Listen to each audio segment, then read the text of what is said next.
Here's Yahoo Sports. From what you could tell in this game, Steph, what was the difference how the Cavs played with and without Kyrie? It was such a short kind of window in that overtime that they played without him. We didn't really get a good feel of adjustments they would make, and we're probably going to prepare for Game 2 as if he's going to play until we hear otherwise. And then we obviously have some film that we can study from their last series. In 3 games, I think they played without him. So I think we'll be prepared either way. But you have to go into the next 24 hours as if he's going to play and be healthy enough to give them something. So we'll see how that goes. And did you notice the injury? Did you notice when he got hurt and started hobbling around? I missed the whole thing. I was actually on the bottom of the play, coming around chasing JR, and I got hit with a screen. And when he fell, he actually threw it to my man who was open. And then I didn't see him walk off or anything. And I obviously saw him walk to the locker room, but after that, that was about it. Steph, Sarah Todd, SF Bay.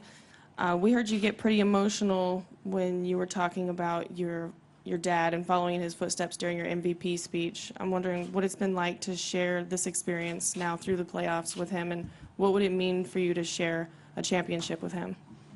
It would mean everything.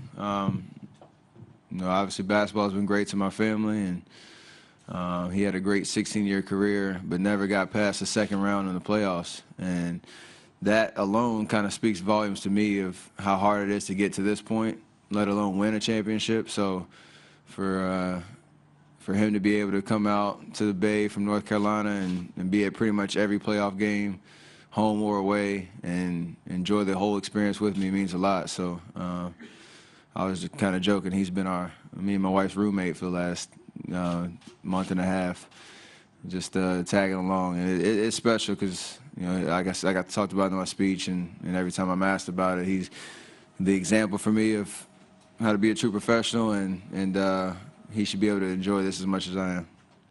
Jermaine?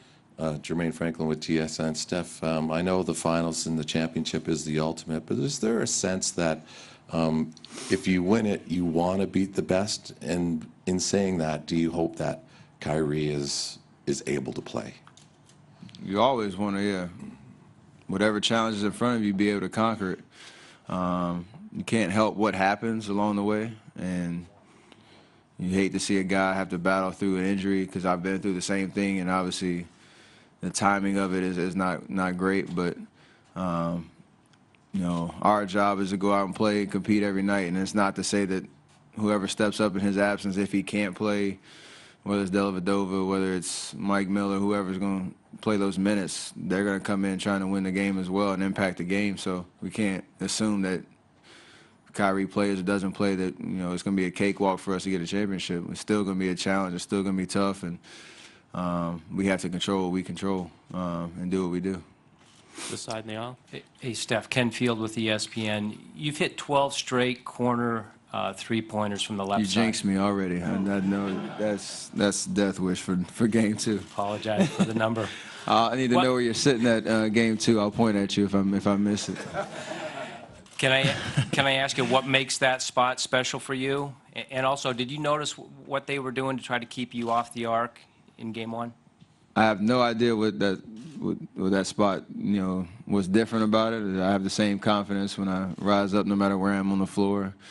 The corner three is the easier of the three-point shots because it is a few inches closer. But it's a kind of a different angle. So I get most of the threes I get from that point are from a couple passes around the arc, and I'm either wide open or in a good rhythm. So maybe that helps. But that's my best way of explaining that. And teams have tried to take me and Clay off the three-point line all sorts of different ways, whether it's trapping ball screens or not helping off of any where situations where you normally would help off of a guy on a wing or whatever. They kind of stay body tight and live with somebody else making a play. So we'll find ways to get our shots off through our normal offense, no matter really how they defend, because we have certain counters and certain attacks that we rely on to get those shots. all the way in the back left.